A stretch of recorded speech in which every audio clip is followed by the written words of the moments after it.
Né en 1972 à Ziguinchor, Sénégal, Renaud Santamaria grandit à Reims. Il étudie l'histoire et l'histoire de l'art. À Paris, il entreprend des études de philosophie et de théologie. Très jeune, il exerce sa sensibilité en fréquentant durant 9 ans le conservatoire de musique. Tombe à l'âge de 12 ans à la renverse à la lecture d'Arthur Rimbaud. Il fondera avec François Rebel le groupe The Rimb, dont il sera le chanteur-compositeur. Commence à se passionner pour la musique gothique et la cold wave, tout particulièrement The Cure, et n'a de cesse de dessiner, d'écrire et de composer. Il rencontre Thierry Ardisson en 2001 et commence à travailler pour des émissions produites par Télé Paris, société de production dirigée par Stéphane Simon. Comme Rive droite, Rive gauche où il fait ses premiers pas en tant que journaliste puis acquiert des responsabilités dans diverses émissions. Chargé de production, producteur exécutif, producteur adjoint, programmateur, sur diverses chaînes, France 2, France 3, France 4, France 5, Canal+, 13e rue. Il devient par la suite auteur d'émissions. Le Club Saint-Pierre, auteur-concepteur, et co-auteur pour la rubrique de Sébastien Toen à l'édition spéciale Canal+. En 2009, il crée en partenariat avec plusieurs maisons de production une télévision en ligne, Natural Born TV, où il est directeur de la rédaction et présentateur.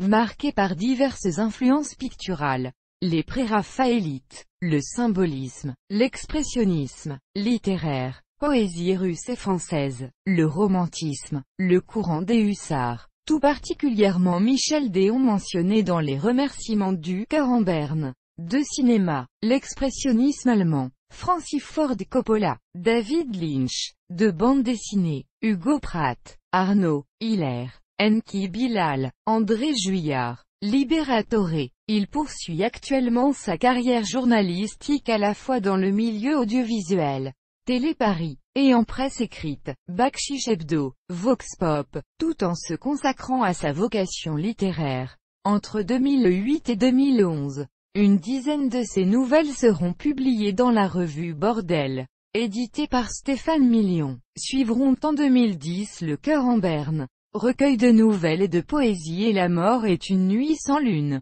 En 2012, premier roman de l'auteur, tous deux publiés chez Stéphane Million éditeur. Après le décès de Palma, suite à un cancer du sein, la mère de Renaud Santamaria, il lui consacra un roman en lui rendant hommage.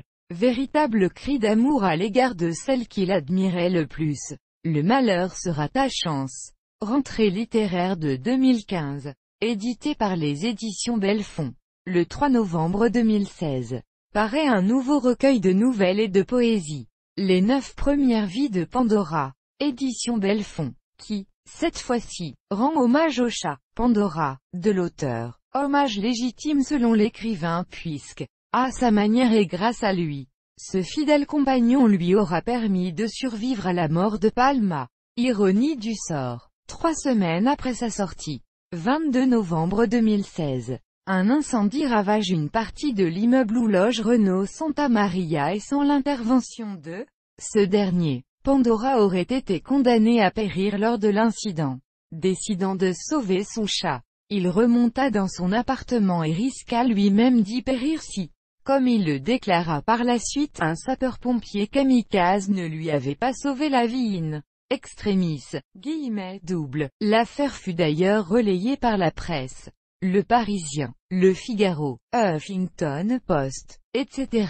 Tant la réalité sembla rattraper la fiction. En effet, si le titre de l'ouvrage insistait sur les 9 premières vies de Pandora, ce n'était que pour mieux souligner que Pandora, chat d'exception, n'était justement pas condamné comme tous les autres chats à n'avoir que 9 vies. La 10e nouvelle s'intitulant « La résurrection de Pandora » a donc marqué les esprits. Car dans les faits, Pandora a bel et bien été sauvée par son maître 3 semaines après la sortie du livre. Lors de l'incident, son ami et voisin Gaspard Proust sera également intoxiqué. Il a actuellement publié chez Stéphane Million éditeur un recueil de nouvelles et de poésie. Le Cœur en Berne, sorti le 12 avril 2010.